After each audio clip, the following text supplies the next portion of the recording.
Hello and thank you for joining another Ready to Ride Pilates for Horse Rider session, where today we are going to be looking at your spinal mobility. So there's no need to do a specific warm up before you do this one, if I can get my words out, because a lot of this is going to be quite slow and gentle today, just working on making sure that you can move easily through your spine in a variety of different directions. So before you start, let's just check from the bottom up that you've got equal weight through your feet, soft knees, headlights that can face the front but move up and down and up and down as you ask them to do. Check that your pelvic floor is onto floor 3 and that you're breathing nice and regularly into the base of your lungs. Relax your shoulders back and down, make sure your arms and hands are soft, and elongate up through the whole of your spine, but make sure you keep elastic as you do it. And then starting with your head, we're going to turn your head from side to side, keeping your eyes level as you turn, and watch that the rest of your body doesn't start to join in. So you keep it specific to your neck.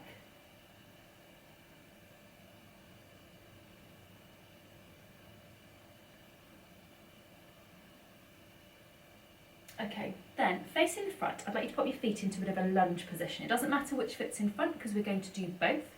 Then pop your arms across your chest. This time now you're turning your upper body, watching that you keep your shoulders level. Think about how important it is as a rider to make sure that you don't collapse through one side. Now a lot of that is down to stiffness or weakness around your hips and pelvis, but some of that is awareness and control through the whole of your body. So watch, can you turn equally side to side, level shoulders with your headlights facing the front, and trying to keep equal weight through your feet. Okay, then we're going to swap and do the same thing with the other foot in front.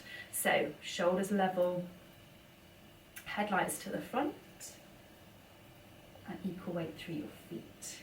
And you may well find that one way, as in with one leg in front, is much easier than when you do it with the other leg in front. That's really normal if you do find that, so don't worry. Super. Okay, bring your feet back underneath you, and we're going to do your roll down now. So I'm going to stand sideways. So have your feet gently together, knees soft, hands on the front of your thighs. Bring your chin down onto your chest, and as you slide your hands down, try to feel that every single vertebrae moves in turn down the length of your spine, with your pelvis moving last. Pause for a breath in at the bottom. And as you breathe out, slide up, tuck down with your pelvis. And then you're stacking each vertebrae in turn right up through the length of your spine, with your neck coming in last of all. And again, chin into your chest. This time, feel as if you're curling up as tight as you possibly can through the whole length of your spine. Another breath in at the bottom. And then breathe out, stack down with your pelvis again and uncurl, coming up through again with your neck last of all. And then one last go, chin into your chest, and this time again, try to feel that it's each vertebrae moving in turn through the whole length of your spine. Another breath in, and this time as you breathe out, down onto your front, and we're going to do your cobra exercise. So for this one, you've probably got a little bit more space than me, I hope. You want to start with your arms out to the side and elbows bent to 90 degrees, and the tip of your nose resting onto the floor in front of you. And you're going to scoop your nose forwards and up, and then down and in. Forwards and up, and down and in. And you want to have that feeling of moving each vertebrae one at a time, all the way up and all the way down, with your elbows staying on the floor. So you're doing the reverse of what you just did. If you've got more room than me and you want to go a little bit further, you can half straighten your arms, and then you can go up onto your hands, and so you're just moving a little bit more of your spine, but just watch that you maintain that quality that it is each vertebrae one at a time all the way up, and one at a time all the way back down. We'll do one more of this exercise. and then I'd like you to turn onto your side. And we're going to do an exercise called the open arms. And again, for you, you've probably got a lot more room than I have. I'm just waiting for the weather to get better and I can get back outside and hopefully have a little bit more room. So for your open arms, knees bent, arms out in front of you. And with this exercise, you may find that you want to have a headrest. I just find it easy for these sessions if I don't, because it's always in the way. With your open arms there, you're going to be taking your top arm up to the ceiling. Watch your hand the whole way through, and then take your arm on out behind. Now hopefully for you, you can get your arm right flat on the floor or nearly there. And then bring your arm back over in front. So you're taking your arm up to the ceiling, out behind as far as you can go, and then back over and down. And you want to make sure all the way through that movement that your knees stay glued together and glued to the floor. This is important because that helps to keep your pelvis anchored and still, and that then means that you're isolating this movement to your spine and not cheating because your pelvis and your legs are coming too. We're going to do one more of this one. Okay, and then I'd like you to turn onto your back. We're going to move on to doing your shoulder bridge. So for this one, if you've been using a headrest, please slide it out of the way. Before you start, check that your feet and knees are approximately hip width apart. And you want to have that feeling of a neutral tummy position and your pelvic floor onto floor 3. Then roll your pelvis backwards so you flatten your low back to imprint your low back into the floor. And then carry on peeling up each vertebrae one at a time until you get to the top. And by the top, I mean basically a straight line from shoulders, hips to knees. You don't want to go so far that you're going too far the other way. So basically a straight line. Make sure you can breathe in and out, and then come back down, trying to get each vertebrae in turn, back down through your imprint and onto the floor.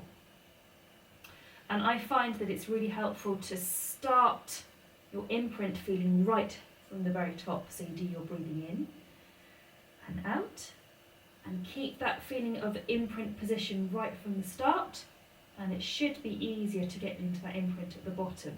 If you leave the imprint position until the last minute, it makes it so much harder. So really have that feeling of that string of pearls or the bicycle chain, whichever version works best for you, to help you move each vertebrae one at a time. We'll do one more, and I'd like you to pause at the top. So a little bit of a challenge. Stay in this position, make sure you're breathing and not fixing and bracing. Keep your pelvic floor onto floor 3, and you're going to do some hip dips. So keeping one side of your pelvis level whilst the other side drops. What you're trying to avoid is both sides being on the move, so it's just one side at a time moving. Try to keep your knees still as you do this. Keep the breathing regular. If you're finding you're getting any cramp in your hamstrings, just bring your feet a little bit closer to your bottom. One more each way, and then come back down with that nice string of pearls feeling through your imprint to finish. Okay, we're going to spin round and do your open arms on the other side. If you want to just turn over, that's absolutely fine. You don't need to necessarily spin round. So I have the same predicament as I had before, slight lack of space, so hopefully for you you've got a bit more space. So as before, knees bent, arms out in front, taking that top hand up and out behind. Look at your hand all the way through before you come back and over. As before, the key element here is to keep your knees glued together and glued to the floor, so that you anchor through your pelvis and make sure that movement is really coming through your spine and nowhere else. This is such a nice exercise to do if you do get stiff in the morning.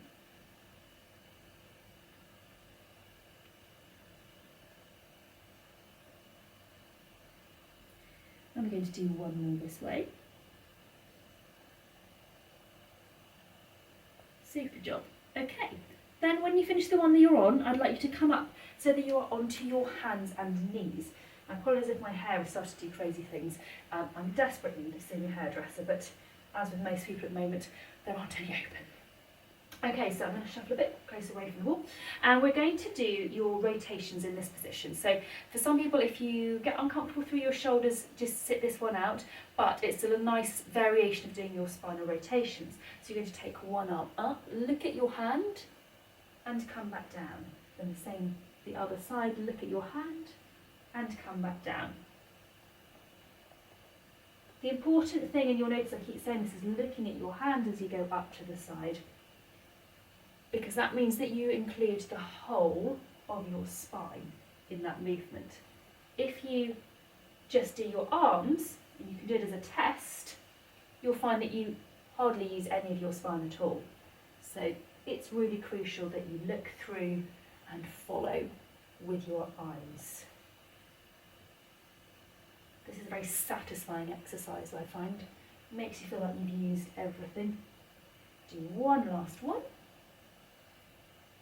Okay, then bring yourselves back, if you can, to sit on your heels. Then take your arms out in front. And if you're comfortable in that position, stay there and see if you can do 1 or 2 nice deep breaths. If your back doesn't like this position, of course, don't stay there.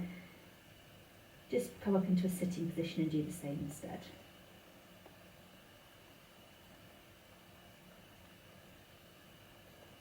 And then bring your hands towards your knees. And we are going to finish there. So whether you have a stiff back or not, I hope that you found that session quite useful. It's nice sometimes not to always think, oh, I've got to be strong, got to be doing X, Y, and Z. Sometimes it's good just to go back to basics and make sure that everything actually is just moving in a really good, controlled, balanced and symmetrical way. So I hope you found that a nice one to do. Thank you so much for watching, and I will see you very soon. Bye bye.